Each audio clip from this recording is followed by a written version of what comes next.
ਅਗਲੀ ਜਿਹੜੀ ਹਰ ਅਸੀਂ ਗੱਲ ਕਰੀਏ ਜੱਜ ਨੇ ਆਰਡਰ ਦਿੱਤੇ ਆ ਵੀ ਜਿਹੜਾ ਕਿਲਮਰ ਅਬਰੇਗੋ ਗਾਰਸੀਆ ਆ ਉਸ ਨੂੰ ਤੁਰੰਤ ਇਮੀਗ੍ਰੇਸ਼ਨ ਡਿਟੈਂਸ਼ਨ ਚੋਂ ਰਿਲੀਜ਼ ਕੀਤਾ ਜਾਵੇ, ਛੱਡਿਆ ਜਾਵੇ।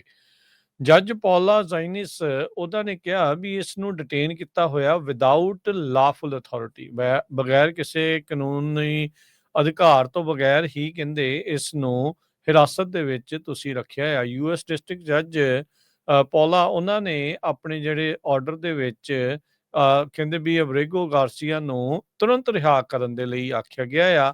ਇਹ ਉਹੀ ਬੰਦਾ ਆ ਜਿਹਨੂੰ ਐਲ ਸਲਵਾਡੋਰ ਦੇ ਵਿੱਚ ਘੱਲਿਆ ਗਿਆ ਸੀ, ਫਿਰ ਇਵੈਂਚੁਅਲੀ ਵਾਪਸ ਆਇਆ। ਫਿਰ ਉਸ ਤੋਂ ਬਾਅਦ ਦੇ ਵਿੱਚ ਇਸ ਉੱਤੇ ਹੋਰ ਕੇਸਿਸ ਵੀ ਜਿਹੜੇ ਉਹ ਪਾ ਦਿੱਤੇ ਗਏ ਹੈਗੇ ਆ। ਸੋ ਜਿਹੜੀ ਜੱਜ ਪੌਲਾ ਜ਼ੀਨਸ ਆ ਉਹਨਾਂ ਨੇ ਕਿਹਾ ਵੀ ਇਹ ਗੈਰ ਕਾਨੂੰਨੀ ਢੰਗ ਦੇ ਨਾਲ ਇਸ ਨੂੰ ਤੁਸੀਂ ਡਿਟੇਨ ਕਰਕੇ ਰੱਖਿਆ। ਮਾਰਚ ਮਹੀਨੇ 'ਚ ਇਸ ਨੂੰ ਅਲ ਸਲਵਾਡੋਰ ਦੇ ਸੀਈ ਕਾਰਟ ਮੈਗਾ ਪ੍ਰਿਜ਼ਨ ਦੇ ਵਿੱਚ ਰੱਖਿਆ ਗਿਆ ਸੀ।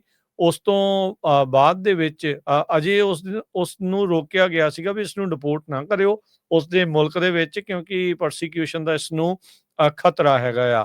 ਟਰੰਪ ਐਡਮਿਨਿਸਟ੍ਰੇਸ਼ਨ ਬਾਰ-ਬਾਰ ਇਹ ਕਲੇਮ ਕਰ ਰਹੀ ਆ ਵੀ ਇਹ MS-13 ਗੈਂਗ ਦਾ ਕ੍ਰਿਮੀਨਲ ਮੈਂਬਰ ਹੈਗਾ ਆ ਤੇ ਜਿਹਦੇ ਕਰਕੇ ਇਸ ਨੂੰ ਅਸੀਂ ਡਿਪੋਰਟ ਉੱਥੇ ਨੂੰ ਕੀਤਾ ਸੀਗਾ। ਫਿਰ ਬਾਅਦ ਦੇ ਵਿੱਚ ਇਹ ਯੂਐਸ 'ਚ ਜਦੋਂ ਆਇਆ ਇਸ ਦੇ ਉੱਤੇ ਹਿਊਮਨ ਸਮਗਲਿੰਗ ਦੇ ਜਿਹੜੇ ਚਾਰਜਿਸ ਆ ਟੈਨੇਸੀ ਦੇ ਵਿੱਚ ਲਾਏ ਗਏ, ਜਿਸ ਉੱਤੇ ਇਸ ਨੇ ਨਾਟ ਗਿਲਟੀ ਪਲੀ ਕੀਤਾ।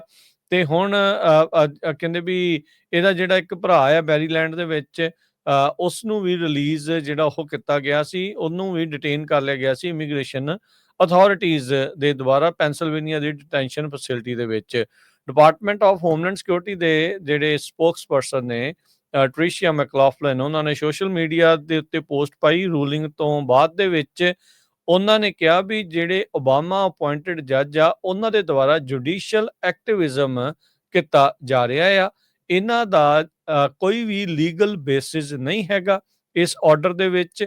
ਤੇ ਕਹਿੰਦੇ ਵੀ ਅਸੀਂ ਕੰਟੀਨਿਊ ਕਰਾਂਗੇ tooth and nail in courts, ਅਦਾਲਤਾਂ ਦੇ ਵਿੱਚ, ਤਾਂ ਜੋ ਇਸ ਨੂੰ ਡਿਪੋਰਟ ਜਿਹੜਾ ਉਹ ਕੀਤਾ ਜਾ ਸਕੇ।